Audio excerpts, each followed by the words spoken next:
High বন্ধুরা, শুভ সন্ধ্যা। Office থেকে আজকে তাড়াতাড়ি বাড়ি চলে আসলাম।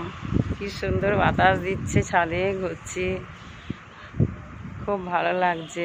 বন্ধু, তোমরাও ছাদে উঠে পড়ো সবাই। এই বাতাসটা সুন্দর, একদম সবসময় পাওয়া যায় না, ঠিক আছে? এই দেখো চারপাশে মাঠ, কত সুন্দর বলো তো দেখতে। সবসময় কাজ আর কাজ, এই প্রাকৃতিক দৃশ্য দেখতেই পায় না। মাঝে মাঝে একটু সময় পাই, তখন চলে আসি তাড়াতাড়ি বাড়ি। এসে মাঠে অনুভব করি, কি দারুণ বলো। এইদিকে রাস্তা, গাড়ি ঘোড়া সব কিছু। সামনে দেখো ইলেকট্রিক অফিস, পাওয়ার হাউস, কত সুন্দর পরিবেশ।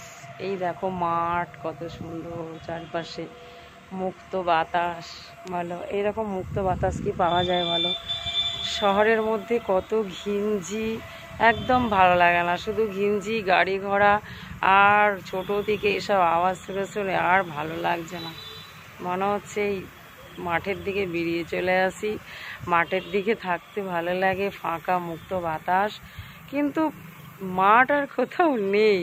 আমাদের ভাবনা চিন্তাটা না প্রচণ্ড সব পাল্টে যাচ্ছে। যে সবাই গ্রাম থেকে উঠে এসে শহরে বাস করবে। বলো, সবাই যদি গ্রাম থেকে উঠে শহরে বাস করে, তাহলে গ্রামে থাকবে কে বলো তো? গ্রামে কেউ থাকছে না, জমি জমা চাষ সব বন্ধ হয়ে যাচ্ছে, সবাই শহরে বাস করবে। কি অবস্থা বন্ধু! তো যেটুকু ফাঁকা মাঠ আছে এখন হাওয়া খাচ্ছি, ভবিষ্যতে যে কি হবে জানি না। এ সব বুঝে যাবে। দেখো সব জায়গা কিনে ফেলেছে, সব দেখো চারিদিকে জায়গা, সব প্রাচীর হয়ে গেছে। সব দেখো, সব সময় লোক আসছে যাচ্ছে, বাস জায়গা ভ্যানিশ হয়ে যাচ্ছে। কোথাও আর ফাঁকা থাকবে না, সব আমরা একদম চার দেওয়ালে বন্দি হয়ে যাব, মুক্ত বাতাস আর পাবো না। কি যে হবে জানি না। এত দূষণ, এত চারিপিছে এইরকম ধরনের গরম আবহাওয়া তৈরি হয়ে যাচ্ছে। আর মানে শ্বাস প্রশ্বাসের পুরো একদম যা কষ্ট হচ্ছে। হ্যাঁ, তো এখন কিছু করার নেই। সবাই চায় শহরে বাস করতে, তাই না বলো? কারো চাকরি, কারো পড়াশুনো, কারো ছেলে মেয়ে মানুষ করা, তার জন্য সব গ্রাম থেকে শহরে চলে আসছে। পুরো শহর একদম গ্রাম, পুরো শহরে পরিণত হয়ে যাচ্ছে, তাই না বলো? দেখা যাক মুক্ত বাতাস কতদিন চলে। এইভাবে গ্রাম ভর্তি হয়ে গেলে আর মুক্ত বাতাস পাওয়া যাবে না, বলো? তখন সবারই কষ্ট হবে। তখন আরও আরও দূর দূর দূর সব চলে যাবে, কোথায় একটু বাতাস পাওয়া যায় বাতাসের খোঁজে, তাই না?